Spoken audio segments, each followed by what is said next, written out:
नमस्कार दोस्तों, आप सब देख रहे हैं नॉलेज प्लेटर। मैं हूं आपका दोस्त आयुष गोयल। आज फिर आ गया हूं एक नई वीडियो लेकर के। तो चलिए आज की वीडियो शुरू करते हैं।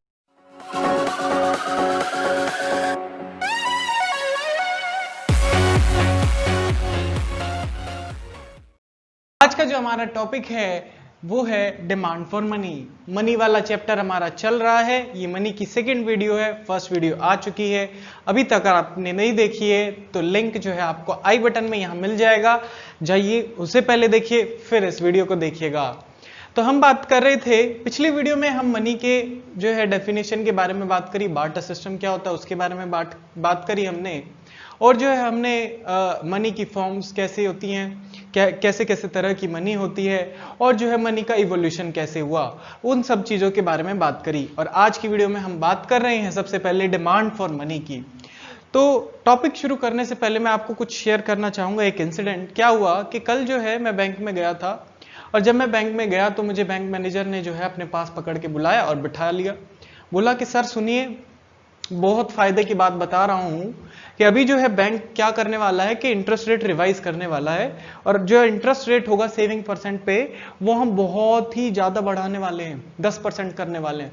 तो आप एक काम करो, फटाफट जाओ अपने घर से सारा पैसा जितना भी कैश पड़ा वो लाओ और बैंक में जमा करा दो।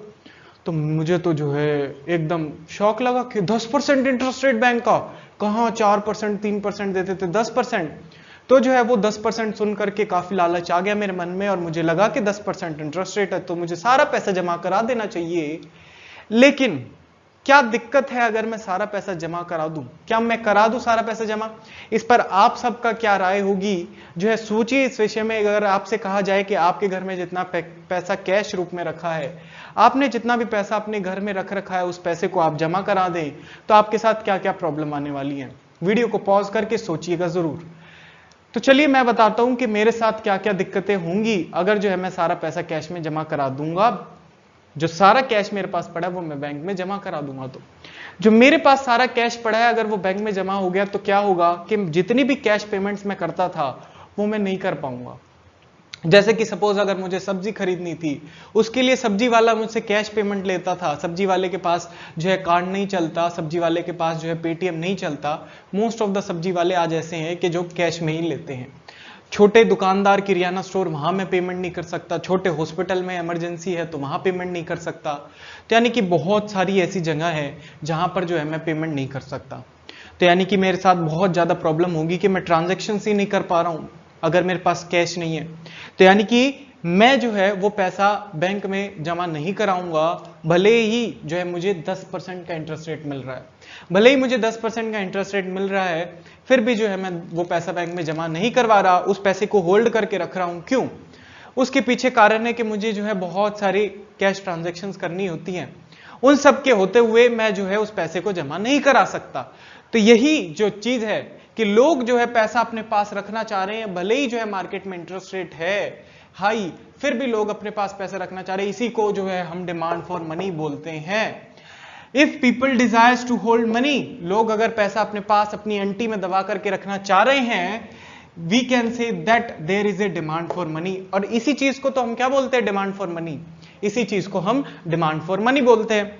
इसके बाद अच्छा, क्या जो है मनी अगर आप अपनी जेब में रख लेंगे, अपने घर में पैसा रख लेंगे, क्या उससे आपको कुछ मिल रहा है? The stock of money will yield you nothing. कि आपने जो पैसा रख रखा है घर के अंदर, उस पैसे से आपको कुछ नहीं मिलेगा। नेक्स्ट पॉइंट क्या कहता है कि money does not have it's utility value. Money की खुद की कोई यूटिलिटी वैल्यू नहीं होती। जैसे अदर कमोडिटीज होती हैं, जैसे मान लो राइस है, यूटिलिटी वैल्यू का क्या मतलब? व्हीट है, पल्सेस है। अब ये बात बताइए कि राइस, व्हीट और पल्सेस को जो है सब लोग जो है यूटिलिटी वैल्यू है। राइस की खुद की यूटिलिटी वैल्यू है, राइस को पका करके हम जो है दाल चावल खाने में खाते हैं। अब आपने देखा किसी के घर में जो है 2000 का नोट जो है वो लंच में खा रहे हैं, 500 का नोट डिनर में खा रहे हैं? तो ऐसा तो होता नहीं है। तो यानी कि खाते पीते तो हम जो है ये खाने पीने की चीजें क्यों? क्योंकि इनकी यूटिलिटी है, यूज करते हैं इन सब चीजों को। क्यों? क्योंकि ये सब यूज करी जा सकती है, इनकी कुछ यूटिलिटी वैल्यू है। लेकिन मनी जो है, मनी की कोई यूटिलिटी वैल्यू नहीं है। मनी की कोई यूटिलिटी वैल्यू नहीं है, लेकिन फिर भी लोग इसके पीछे पागल है, इसकी डिमांड करते हैं। किस लिए? क्योंकि मनी के पास क्या है? मनी के पास परचेजिंग पावर है। मनी के पास क्या है? मनी के पास परचेजिंग पावर है। अगर मेरे पास पैसे होंगे तो उस पैसे से जो है मैं ट्रांजैक्शन करके कुछ भी खरीद सकता हूं। तो इसीलिए लोग जो है मनी को डिमांड करते हैं। Despite the fact that money stock yield nothing, कि मनी का स्टॉक अगर मैं घर में रख रहा हूं, जो पैसा मैंने रखा अपने घर में बैंक में नहीं जमा करवाया, उस पैसे से भले ही मुझे कुछ भी नहीं मिलेगा, लेकिन फिर भी मैं उस पैसे को होल्ड करूंगा। और यही हमारा ओवरऑल जो कॉन्सेप्ट है डिमांड फॉर मनी का, यही जो है डिमांड फॉर मनी होती है। इसी को हम जो है डिमांड फॉर मनी बोलते हैं। ठीक है, नेक्स्ट क्या है, why people demand for money. अब जो है इस बात का आपको जवाब मिल गया कि लोग क्यों डिमांड करते हैं मनी को। एक सिस्टमैटिक वे में इसका आंसर जो है अगर आपसे पूछा जाए तो क्या आएगा कि people demand for money for the transaction purposes, for the transaction purposes. Transaction purposes जैसे मैंने कहा कि मुझे जो है वो पैसे किसके लिए चाहिए, अगर मुझे सब्जी खरीदनी है, किराने का सामान खरीदना है, तो इतनी सारी ट्रांजैक्शंस मुझे करनी होती हैं हर एक महीने के अंदर, तो उसके लिए मुझे कैश पेमेंट करनी होती है, तो वो कैश मुझे होल्ड करना ही पड़ेगा। भले ही मुझे वो कैश जो है ना होल्ड करने के इंसेंटिव काफी मिल रहे हो, लेकिन मैं वो इंसेंटिव्स नहीं ग्रैब करूंगा, मैं उस कैश को ही होल्ड करूंगा। फिर उसके बाद सेकंड पॉइंट है for the safety purposes. Safety purposes के लिए सेकंड पॉइंट है सेफ्टी पर्पसेस। सेफ्टी पर्पसेस कैसे, भगवान ना करे कि किसी के घर कुछ जो है ऐसी मेडिकल इमरजेंसी आ गई या ऐसा कुछ हो गया, और जो है मतलब रात के समय जो है कोई जो है बैंक वैंक खुला नहीं है, एटीएम खराब है, हम पैसे निकालने गए तो पैसे कहां से आएंगे। तो हर एक इंसान जो है ऐसी इमरजेंसी के लिए अपने घर में अपनी इनकम के हिसाब से एक रिजर्व जो है बना करके रखता है, कुछ पैसे रखता है कि भाई घर में कोई हारी बीमारी हो गई, कोई जो है मतलब कोई मेडिकल इमरजेंसी आ गई, कुछ और हो गया, भगवान ना करे कुछ भी हो जाए, तो उन सब चीजों के लिए जो है हम कुछ कैश रिजर्व अपने पास रखते हैं। तो यानी कि सेकंड हमारा पर्पस होता है सेफ्टी पर्पसेस के लिए। ठीक है, थर्ड पर्पस होता है हमारा स्पेक्युलेटिव पर्पसेस या इन्वेस्टमेंट पर्पसेस। सपोज अगर मेरे पास कोई जो है एक इन्वेस्टमेंट अपॉर्चुनिटी आई कि भाई मैं यहां पर इन्वेस्ट करूं, तो अगर जो है मेरे पास कैश होगा तो इमीडिएटली मैं वहां पर इन्वेस्ट कर पाऊंगा। उसके अंदर जो है यानी कि मेरी कोई भी ऐसी अपॉर्चुनिटी नहीं होगी जो मुझसे छूट जाएगी सिर्फ इस वजह से, नॉन अवेलेबिलिटी ऑफ कैश की वजह से, कि भाई मेरे पास पैसे नहीं थे तो जो है इस वजह से मैं यहां पर इन्वेस्ट नहीं कर पाया। तो यानी कि ये तीन मेन रीजंस होते हैं कि लोग क्यों डिमांड करते हैं मनी को। उसके बाद what affects the demand of money. अब जो ये मनी डिमांड है कि आप अपने पास कितना पैसा रखेंगे, इस बात को निर्भर मतलब ये बात किस चीज पर निर्भर है, क्या चीज तय करेगी कि आपके घर में कितना कैश पड़ा है। ये जो है फैक्टर्स हैं जो डिसाइड करते हैं कि कितना कैश किसी भी इंसान के पास होगा। सबसे पहला पॉइंट आ रहा है income of the people. Income of the people का क्या मतलब, सपोज मान लीजिए आपकी जो है आपके फादर हैं, उनकी इनकम कितनी है, मान लो 50,000 रुपए पर मंथ है, तो आप जो है अपने एक्सपेंडिचर के लिए मान लो सपोज 40% योर एक्सपेंडिचर के 40% से 60% तक आप एक्सपेंडिचर के लिए रखते हैं। तो यानी 50,000 का 60% अगर देखें तो 30,000 रुपीज जो है अराउंड वो आपके घर में मिलेंगे। 20-30,000 रुपीज जो है आपके घर में, मान लो इसमें से अगर जो है आप 20,000 रुपए बैंक में भी जमा करा दिए, तो यानी मतलब मोटा मोटे तौर पर 10,000 रुपए तो कम से कम आपके घर में होंगे ही होंगे।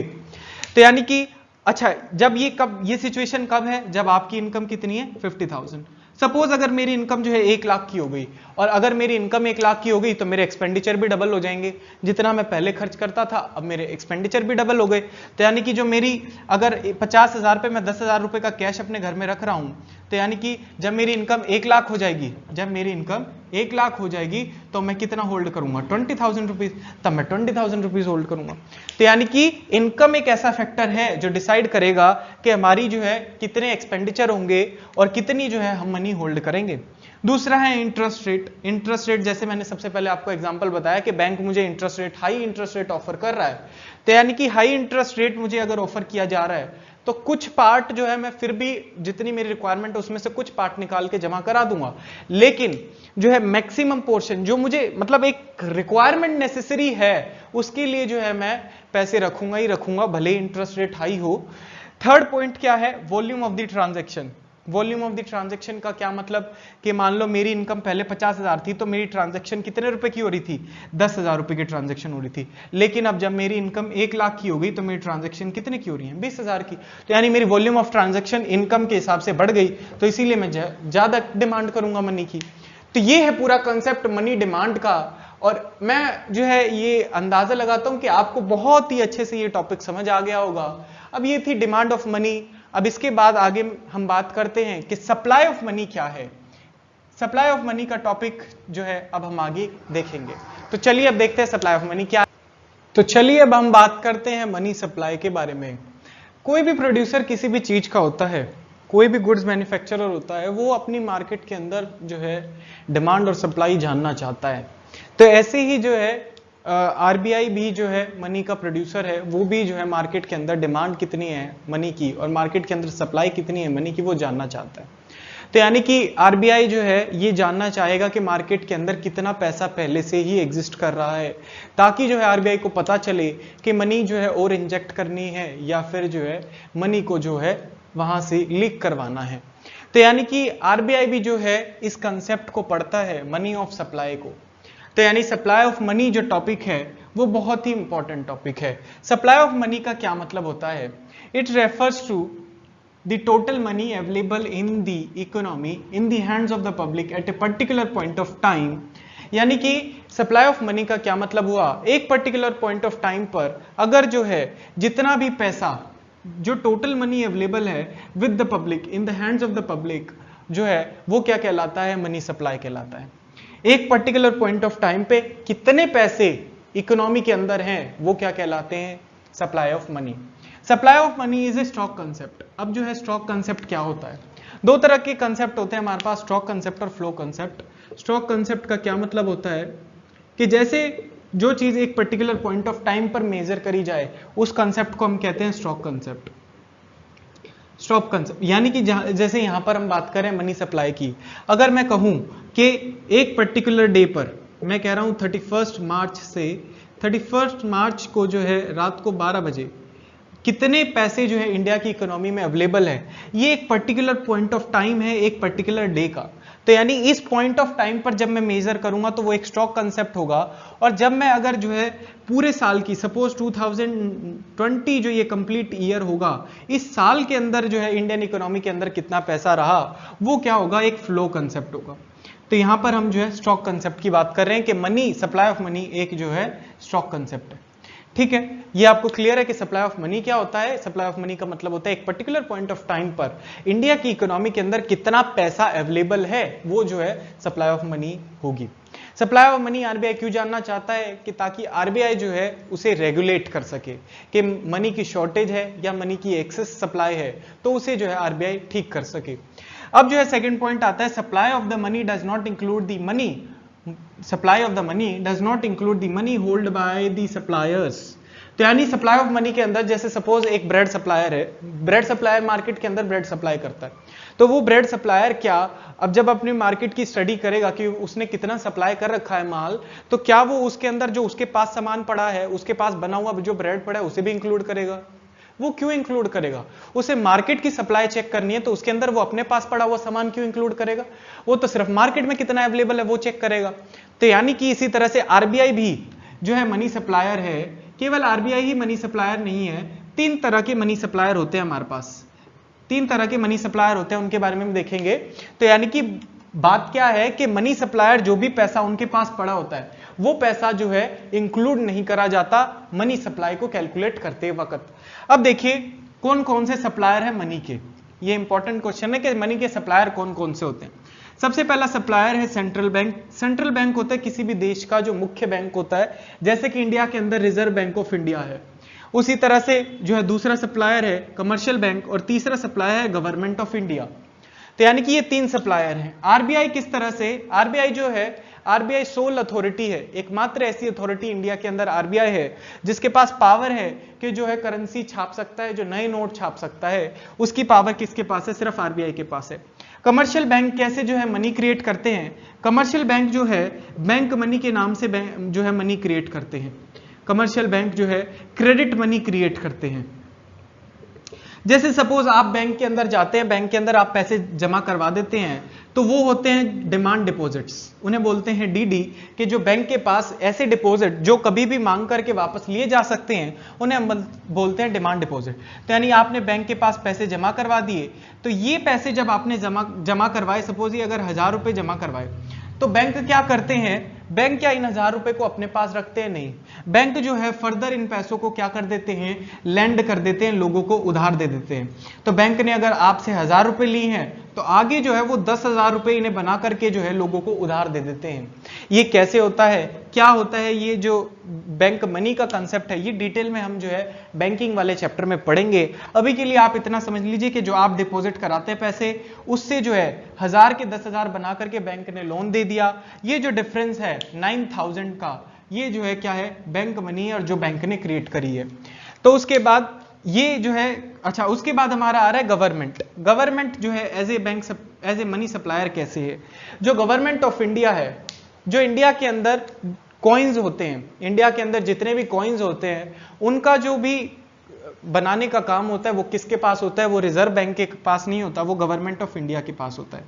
गवर्नमेंट ऑफ इंडिया जो है जितने भी कॉइन्स हैं और 1 रुपए का जो नोट होता है, ये दोनों जो है गवर्नमेंट ऑफ इंडिया जो है इन्हें प्रिंट करती है, इन्हें बनाती है। और जो 1 रुपए का नोट है, सिर्फ जो है ये एक बहुत ही इंटरेस्टिंग फैक्ट मैं आपको बता रहा हूं कि जो 1 रुपए का नोट है एकमात्र ऐसा नोट है जिस पर आरबीआई के गवर्नर के सिग्नेचर नहीं होते। क्या कि सिर्फ 1 रुपए का ही ऐसा नोट है जिस पे फाइनेंस मिनिस्ट्री के सिग्नेचर होते हैं, आरबीआई के गवर्नर के सिग्नेचर नहीं होते। तो ये है मनी सप्लाई का कंसेप्ट। अब देखते हैं कि आरबीआई जो है मार्केट के अंदर जो ये पैसा अवेलेबल है, ये जो मनी सप्लाई अवेलेबल है, इसे मेजर कैसे करेगा कि ये पैसा कितना है। तो उसे हम बोलते हैं मेजरमेंट ऑफ मनी सप्लाई, या उसे हम फेमसली जो एग्जाम में आपसे पूछा जाता है हमेशा कंपोनेंट ऑफ मनी सप्लाई, इसे जो है डिटेल में पढ़ते हैं। तो चलिए पढ़ते हैं। चलिए अब शुरू करते हैं अगला टॉपिक। तो कल क्या हुआ, एक इंसिडेंट मैं आपको बताता हूं। कल जो है मेरे पास शक्तिकांता दास जी आए। शक्तिकांत दास कौन है, आरबीआई के अपने गवर्नर जो है, जानकार हैं, हमें जानते हैं। तो उन्होंने कहा कि जो है आयुष जी, मुझे पता चला आप जो है इकोनॉमिक्स में सप्लाई ऑफ मनी पढ़ा रहे हैं। मैंने कहा हाँ जी जी बिल्कुल पढ़ा रहे हैं। तो उन्होंने कहा कि आप जो है measures of the supply of money भी पढ़ाएंगे। हाँ, मैंने कहा हाँ पढ़ाएंगे। तो उन्होंने कहा कि मुझे भी बताइए ना जरा कि जो है इकोनॉमी के अंदर कितना पैसा है, कि वो कैसे मेजर किया जाए, कि भाई इकोनॉमी में कितना पैसा है उसे मेजर कैसे किया जाए। तो मैंने उन्हें क्या कहा, गौर से सुनिएगा आप सब भी। तो ये है measures of money supply. In India there are 4 measures of the money supply called M1, M2, M3 and M4। तो इंडिया के अंदर 4 तरह के मेजर्स ऑफ मनी सप्लाई हैं, M1, M2, M3 और M4 उन्हें बोलते हैं। मेजर वर्ड से M लिया गया और 1, 2, 3, 4 जो है ये असल में क्या है कि एक क्राइटेरिया है जिससे क्या कैलकुलेट करा जाएगा, फिगर्स कैलकुलेट करी जाएंगी कि इंडिया के अंदर कि जो है पैसा कितना है, मनी जो है इंडियन इकोनॉमी के अंदर कितनी अवेलेबल है, वो जो है कैलकुलेट होती है। तो सबसे पहले M1 है। M1 के अंदर क्या होता है, M1 के अंदर आता है currency and coins with the public. जो लोगों के पास जो करेंसी, जो जितने भी नोट हैं और जितने भी सिक्के हैं, वो सब जो है currency and coins with public के अंदर आ गया। फिर उसके बाद आता है demand deposit with the banks. अच्छा, ये शुरू करने से पहले एक पॉइंट मैं बता दूं आपको, डिमांड डिपॉजिट्स क्या होते हैं और टर्म डिपॉजिट्स क्या होते हैं। ये जो है बहुत ही इंपॉर्टेंट चीज है, इस पे सवाल भी आए हैं एग्जाम में कई बारी कि डिमांड डिपॉजिट क्या है और टर्म डिपॉजिट क्या है। डिमांड डिपॉजिट वो डिपॉजिट होते हैं जो कभी भी डिमांड करने पर विड्रॉ किए जा सकते हैं और कभी भी जो है डिपॉजिट किए जा सकते हैं।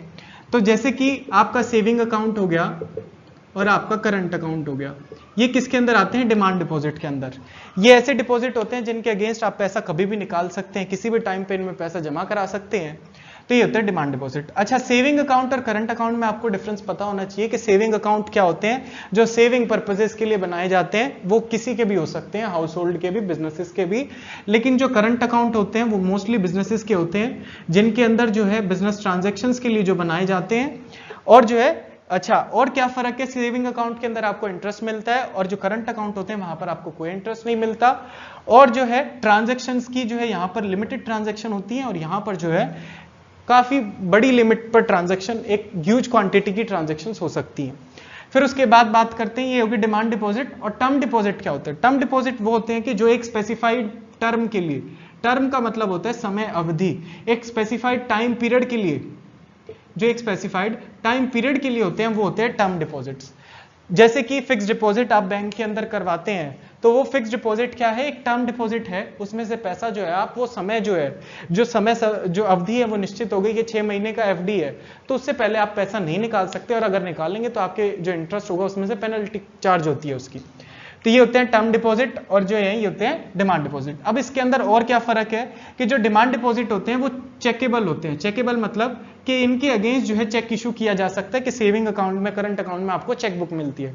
लेकिन जो आपकी एफडी होती है वो चेकेबल डिपॉजिट नहीं होती, उसके अगेंस्ट आप चेक के थ्रू जो है किसी को पेमेंट नहीं कर सकते। ठीक है, और क्या होता है फायदे, ये एग्जाम्पल हो गए, ये चेकेबल डिपॉजिट हो गई, ये नॉन चेकेबल डिपॉजिट हो गई। तो यही था डिमांड डिपॉजिट और टर्म डिपॉजिट के बारे में। अब आगे देखते हैं कि M1 के अंदर क्या क्या है। M1 के अंदर है currency and coins with the public, कि जो भी पैसा लोगों के पास है करेंसी एंड कॉइन्स के रूप में वो सारा M1 में आएगा। दूसरा demand deposit with the bank, bank के पास लोगों का जो पैसा रखा है किस फॉर्म में, सेविंग अकाउंट के फॉर्म में और करंट अकाउंट के फॉर्म में, वो जो है क्या आएगा, M1 के अंदर आएगा। अच्छा, ये जो डिमांड डिपॉजिट होते हैं ये होते हैं नेट डिमांड डिपॉजिट। क्या होते हैं ये, नेट डिमांड डिपॉजिट। कोई भी टर्म जो है नेट कब बनती है, किसी भी चीज में से अगर कुछ घटा देते हैं तो वो क्या बन जाती है, नेट। जब ग्रॉस में से समथिंग अगर लेस कर देते हैं तो वो क्या बन जाता है, हमारा नेट फिगर। तो ऐसे ही ये डिपॉजिट भी क्या है, हमारे नेट डिपॉजिट्स की बात हो रही है। नेट डिपॉजिट्स का क्या मतलब कि बैंक, अब क्या होता है कि कुछ बैंक जो है अपना पैसा दूसरे बैंक के पास जमा करवाते हैं, तो यानी जो इंटर बैंक डिपॉजिट्स हैं, क्या है, जो इंटर बैंक डिपॉजिट है वो यहां पर इंक्लूड नहीं होते, जो बैंक्स के पास लोगों का पैसा है वो ही इंक्लूड होता है। तो यानी ये आगे net demand deposit with the bank, जिसे हम बोलेंगे डीडी। थर्ड क्या आ गया, other deposit with the RBI. जो आरबीआई के पास डिपॉजिट्स हैं वो किसके हो सकते हैं, फॉरेन गवर्नमेंट के, फॉरेन बैंक्स के, फॉरेन फाइनेंशियल इंस्टीट्यूशंस के। जैसे क्या होता है कि भाई मतलब आपको अगर बाहर से कुछ डॉलर में मंगवाना है तो आप क्या करेंगे, आरबीआई से पैसा मांगेंगे, बैंक से पैसा मांगेंगे, मुझे डॉलर दो। तो यानी कि आरबीआई ने कुछ डॉलर रख रखा है, और डॉलर कैसे मिला आरबीआई को, बदले में रुपए दे करके। तो ऐसे ही दूसरे बैंक होते हैं जिन्होंने क्या किया होता है, जो दूसरे कंट्रीज के बैंक है उन्होंने भी जो है अपने पास कुछ रुपए रखे होते हैं, क्योंकि लोग अगर रुपए की डिमांड करेंगे कि उन्हें इंडिया से कुछ मंगाना होगा तो उन्हें रुपए चाहिए होंगे। तो यानी कि वो क्या करेंगे, उन बैंकों ने क्या किया कि आरबीआई के पास डॉलर रखवा दिए और बदले में रुपए ले लिए। तो यानी वो रुपए भी जो है यहां पर हम M1 में काउंट कर रहे हैं। तो M1 में क्या क्या काउंट हो रहा है, M1 में currency and coins with the public C जो है, उसके बाद demand deposit with the bank DD, उसके बाद other deposit with the RBI. तो यानी M1 के अंदर आ गया C plus DD plus OD। और जो है अगर आपसे पूछा जाए कंपोनेंट ऑफ मनी सप्लाई बताइए, तो अगर छोटा क्वेश्चन है 2 नंबर का तो उसके अंदर आप इतना ही बताएंगे कि currency and coins with public आएंगे, डिमांड डिपॉजिट ऑफ बैंक और आरबीआई के जो डिपॉजिट है। ठीक है, ये होता है M1। M1 के अंदर एक तरह से सारी ही लिक्विड चीजें आ गई कि जो है बिल्कुल कैश के अंदर है, वो सारी लिक्विड चीजें आ गई। अब उसके बाद M2 मेजर के अंदर क्या आएगा, M2 के अंदर आ गया M1 के अंदर जो सारी फिगर थी वो M2 में आ गई, प्लस क्या आ गई, पोस्ट ऑफिस के सेविंग अकाउंट। अब देखिए क्या है कि जैसे अब एक होता है पोस्ट ऑफिस, क्या आपको पता है कि पोस्ट ऑफिस के अंदर भी जो है आप सेविंग अकाउंट खुलवा सकते हैं। तो यानी कि अब देखो 2 तरह के हमारे पास रास्ते हैं, एक हम बैंक्स के अंदर जो है पैसे रख सकते हैं, दूसरा जो है हम अपने पोस्ट ऑफिस के अंदर पैसे रख सकते हैं। तो यानी कि हम जो है बैंक्स के डिमांड डिपॉजिट हो गए, यानी कि बैंक के अंदर सेविंग अकाउंट और करंट अकाउंट हो गए, और ऐसे ही जो है हमारे पास जो है किसके डिपॉजिट, दूसरे क्या हो गए, टर्म डिपॉजिट, बैंक की एफडी हो गई, बैंक के जो है सेविंग अकाउंट हो गए। ऐसे ही जो है पोस्ट ऑफिस के डिमांड डिपॉजिट हो गए कि पोस्ट ऑफिस के अंदर सेविंग अकाउंट, करंट अकाउंट, और दूसरा क्या होगा, पोस्ट ऑफिस की एफडीज होगी, पोस्ट ऑफिस के टर्म डिपॉजिट। तो यहां पर M2 के अंदर, अच्छा M1 में हमने क्या लिया था, M1 में हमने ये लिया था बैंक के डिमांड डिपॉजिट। अब M2 में हमने क्या लिया कि M1 तो है ही, साथ में क्या है, पोस्ट ऑफिस के सेविंग।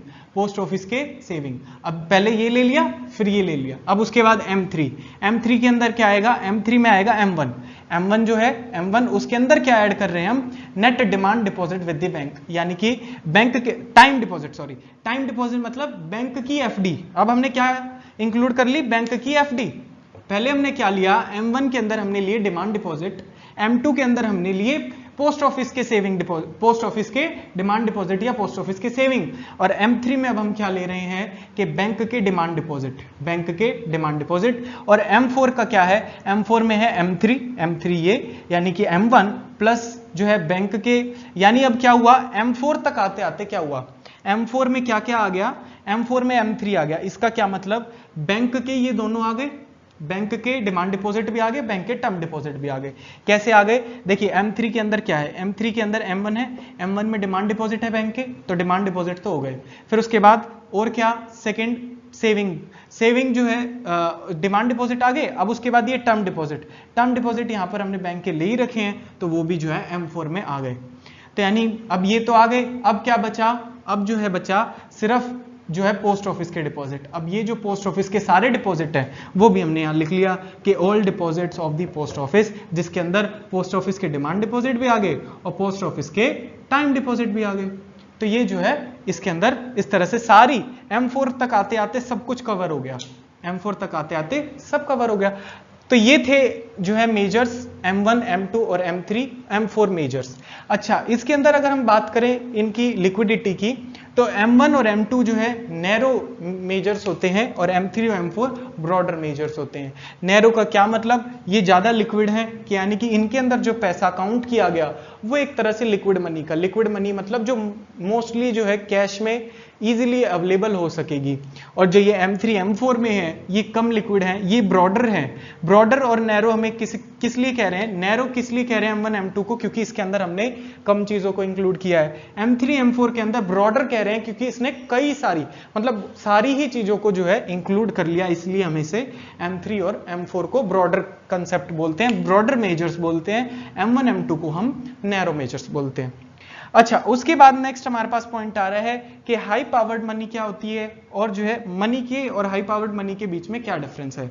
हाई पावर्ड मनी एक तरह से जो लीगल मनी होती है, जो फिएट मनी मैंने कहा वही जो है हाई पावर्ड मनी भी है, कि यानी कि जो भी लीगल टेंडर गवर्नमेंट जो लीगली मनी इशू करती है, जितने भी नोट, जितने भी जो भी पैसा गवर्नमेंट ने इशू किया वो क्या है, हाई पावर्ड मनी है, जिसके अंदर जो रिजर्व्स होगा कैश का वो भी आएगा। लेकिन मनी के अंदर क्या आता है, मनी के अंदर जो है डिमांड डिपॉजिट्स भी आएंगे, जो बैंक के पास पैसा है, कैश मनी भी आएगी और जो है क्रेडिट मनी भी आती है। तो इस तरह से ये था हाई पावर्ड मनी और ये है ओनली मनी। तो मनी एक बहुत ही ब्रॉडर टर्म है जिसके अंदर सारी चीजें आ गई, लेकिन हाई पावर्ड मनी सिर्फ जो है उसी एरिया से रिस्ट्रिक्टेड है जो कि हमने पढ़ा फिएट मनी, जो गवर्नमेंट इशू करती है। तो ये था हमारा total measures of money supply का टॉपिक, और जो है इसी के साथ हमारा जो है ये मनी वाला चैप्टर कंप्लीट हो गया है। और जो है अब जो है हम अगले चैप्टर में बैंकिंग के बारे में पढ़ेंगे। तो तब तक के लिए जो है अगर आपको ये वीडियो अच्छी लगी हो तो लाइक कर दें और अपने दोस्तों के साथ शेयर करना मत भूलें, और चैनल को सब्सक्राइब कर दें। और ये वीडियो देखने के लिए आप सभी का बहुत बहुत शुक्रिया। Thank you so much.